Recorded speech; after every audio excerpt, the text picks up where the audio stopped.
పేదలకు కొన్ని double bedroom ఇండ్లు నేను తీసిపెట్టినా నిజమైన అర్హులైన పేదలుంటే వాళ్ళకు నివసించడానికి అవసరమైన వసతిని కల్పిద్దాము. మీరు వాటికి సంబంధించిన వివరాలు సేకరించండి. ఏ పేదవాడిని ఇబ్బంది చేయడం, ఏ పేదవాడి ఇల్లు కూలగొట్టడం మన ప్రభుత్వం యొక్క ఉద్దేశం కాదు. కానీ బస్తీలలో, కాలనీలలో, మనం నివసించే ప్రాంతాలలో ఈరోజు నీళ్లు నిలిచే ప్రాంతాన్ని మనం ఆక్రమించుకుంటే, చెరువులలో మనం అక్రమ నిర్మాణాలు చేపడితే చిన్న వర్షం వచ్చినా ఆ నీళ్లు మన కాలనీలోకి, మన ఇళ్లలోకి వచ్చి జీవితకాలం కష్టపడిన మన సొమ్మంతా తినడానికి బియ్యం నుంచి చదువుకున్న పిల్లల సర్టిఫికెట్లతో పాటు మన బట్టలు, మన సర్టిఫికెట్లు, మన టీవీలు, మన ఫ్రిడ్జులు, చివరికి మనం కప్పుకునే దుప్పట్ల నుంచి మంచాల వరకు నీళ్ళల్లో ఈరోజు తడిసిపోతున్నాయి. వరదలు వచ్చినప్పుడు నేను ఇక్కడికి వచ్చిన నడుముల లోతు నీళ్ళల్లో నిజాంపేట ఈ ప్రాంతంలో ఎక్కడైతే వరదలు వచ్చి కాలనీలు మునిగిపోయినాయో ఈ ప్రాంతంలో నేను వచ్చి తిరిగి చూసిన. ఆ రోజు నేను చూసింది నీళ్లు ఎక్కడైతే ఉంటాయో నీళ్ళ నివాస ప్రాంతాన్ని మనం ఆక్రమించుకుంటున్నాం.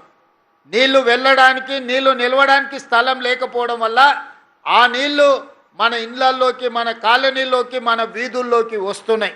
అందుకే ఈరోజు కొద్దిమందికి కష్టమో నష్టమో వచ్చినా, కొంతమంది బాధపడినా ఈరోజు ఈ చెరువుల పునరుద్ధరణ కార్యక్రమాన్ని మనము తీసుకున్నాము. ఈరోజు చెరువులు, నాలను ఆక్రమించుకున్న పెద్దలకు, మిత్రులకు, శ్రేయోభిలాషులకు నా సూచన ఒక్కటే, మీకు న్యాయం చేయడానికి ప్రభుత్వం ఉన్నది. మీరు సహకరించండి.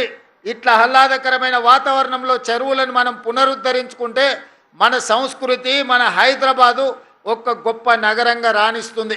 మనం బతుకమ్మ పండుగలు చేసుకోవడమే కాదు, సాయంత్రం పూట కుటుంబ సభ్యులతోని మనం వాకింగ్ చేసుకోవడానికి కానీ ఈ లేక్ల ఒడ్డునే ఈరోజు మనము స్టాల్స్ పెట్టడానికి స్వయం సహాయక సంఘాలకు షాపులు ఇవ్వమని చెప్తున్నా.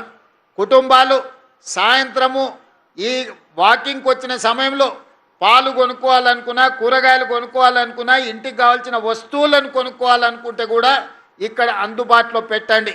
అదేవిధంగా కాలనీల పిల్లలకు ఎక్కడ ఆడుకోవడానికి ఆటల స్థలాలు లేవు.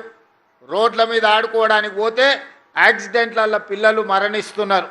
కాబట్టి ఈరోజు కాలనీలలో ఉండే పిల్లలకు ఎక్కడ ఆట విడుపు కానీ ఆడుకోవడానికి ఎక్కడ స్థలాలు లేకపోవడం వల్ల ఈరోజు చాలామంది మధ్యతరగతి కుటుంబాలకు తీరని దుఃఖం మిగులుతుంది. రోడ్ల మీద ఆడుకుంటుంటే వేగంగా వచ్చే వాహనాలకు ప్రమాదంలో వాళ్ళు చచ్చిపోతున్నారు. ఇలా పిల్లల మరణాన్ని, ఆ తల్లిదండ్రుల దుఃఖాన్ని ఈరోజు నిలువరించాలంటే ఇలాంటి చెరువులను అభివృద్ధి చేసుకోవాలి. చెరువుల ఒడ్డున ఆట స్థలాలను మనము పునరుద్ధరించుకోవాలి. ఇంతకుముందే ఇక్కడ ఇంకా షటిల్ కోర్టు కానీ ఇతర విషయాలను మంజూరు చేయాలని అడుగుతున్నారని కమిషనర్ రంగనాథ్ గారు చెప్పిండ్రు.